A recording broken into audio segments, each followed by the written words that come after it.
Attachment, letting it go, and paying it forward. So, what's attachment?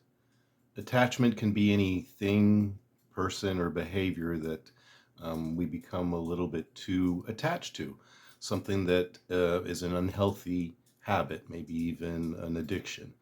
Um, so, what we should do is strive to let go of attachments as much as we can. So, a situation came up in my life and to do a video about. I lent out a book that I shouldn't have. It was my bad. You should never lend out something that you can't afford to lose.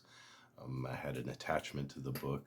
It's someone that I work with every day, and I shouldn't have lent it out.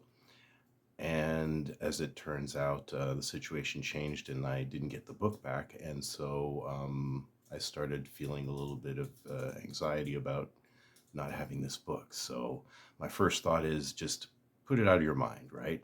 Just don't even think about it. But then that's someone that I work with every day. And so I reference the book. And so it's probably what we call in psychology is repression, right?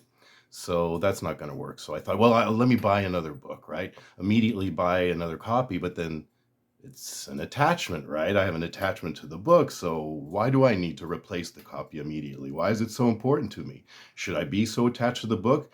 Part of what the book talks about is letting go and attachment. So, what is the attachment to the book? And then I thought, well, no, stop thinking about it. That's not something you should think about. So, buy the book, don't buy the book, it doesn't matter. Stop thinking about it, right? But then, don't think about a rhinoceros. What's the first thing that you do? You think about a rhinoceros, right? So, definitely something that I needed to work on. So then someone mentioned something, a suggestion that I thought was really good, and that was to buy 10 copies of the book and then give them out, which is something that I had already done in the past. It's an excellent idea, something like The Little Prince. It's a wonderful book. And I had purchased like 12 copies on eBay as a lot of used books, and I've been systematically handing them out for people that I thought should be very interested in the book.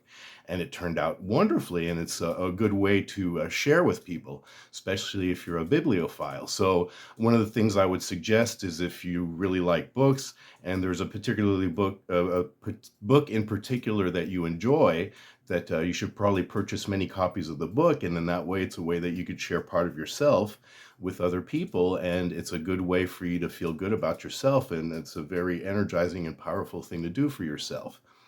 So one of the ways in which I'm going to help my situation out is, instead of thinking about that book in terms of something that I've lost, it's going to still be something that I've gained and some way that I could share of myself.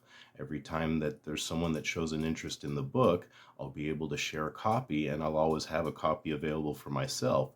So it's a perfect solution for me as far as turning something that could have been a possible attachment into some way of empowering myself and empowering others because of the purpose of the book and the significance that it had. So hopefully that's a strategy that you can apply in your life. So if you like this, then please like and subscribe. Thank you. Namaste.